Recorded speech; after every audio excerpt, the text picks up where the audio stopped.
जनवरी 10 हमारे प्रतिदिन की रोटी मिनिस्ट्रीज की ओर से आप सभी को नमस्कार। आज के हमारे संदेश का शीर्षक है प्रार्थना के लिए एक आह्वान, जो लिखा गया एलिसन कीडा की ओर से। आज के पवित्र शास्त्र का भाग लिया गया है नहेमिया की पुस्तक 1 अध्याय 4 से लेके 11 आयत तक।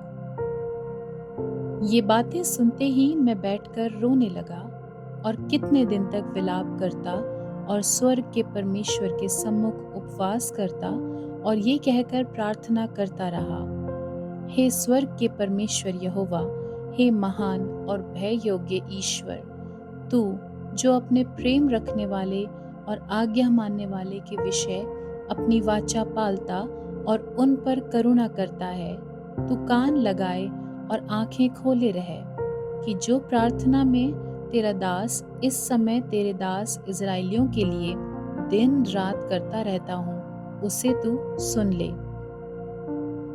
मैं इज़राइलियों के पापों को जो हम लोगों ने तेरे विरुद्ध किए हैं मान लेता हूँ। मैं और मेरे पिता के घराने दोनों ने पाप किया है।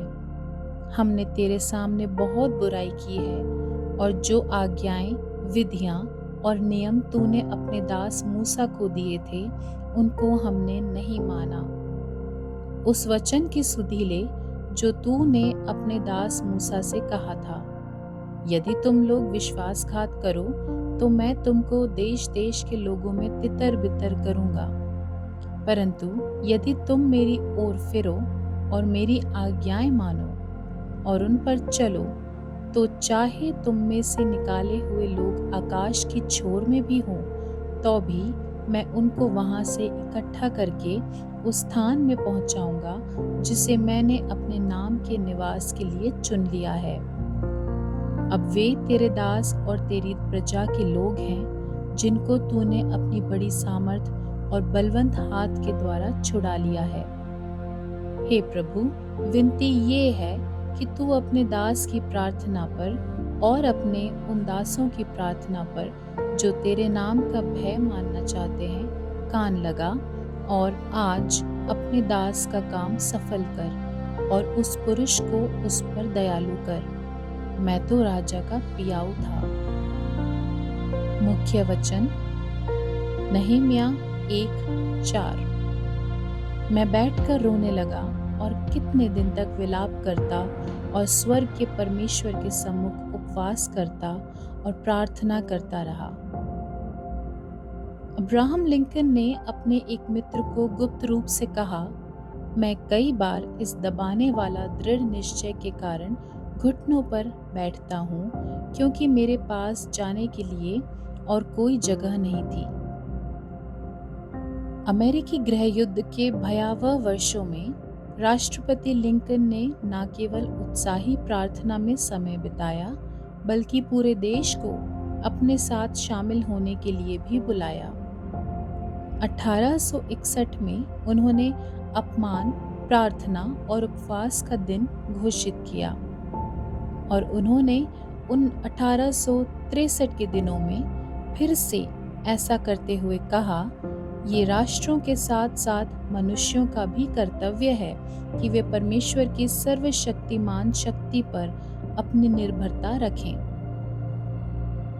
विनम्र दुख के साथ अपने पापों और अपराधों को स्वीकार करें, फिर भी आश्वस्त आशा के साथ कि सच्चा पश्चाताप दया और क्षमा की ओर ले जाएगा।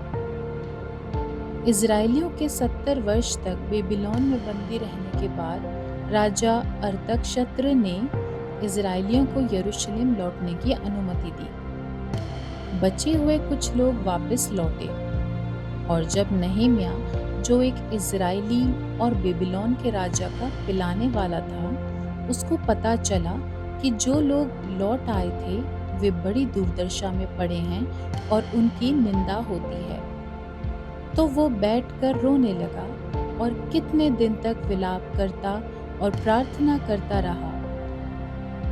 उसने अपने राष्ट्र के लिए दिन रात प्रार्थना की और बाद में उसने भी अपने लोगों को उपवास और प्रार्थना करने के लिए बुलाया।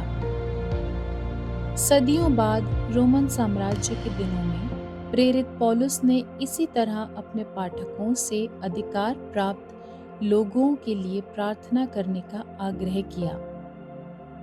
हमारा परमेश्वर अभी भी उन मामलों के बारे में हमारी प्रार्थनाएं सुनता है जो दूसरों के जीवन को प्रभावित करते हैं।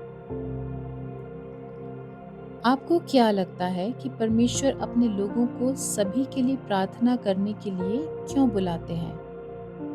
आप अपने दायरे से परे किसके लिए प्रार्थना कर सकते हैं? प्रिय पिता, हम संकट में हैं। कृपया मदद करें और हमें चंगा करें। आमीन।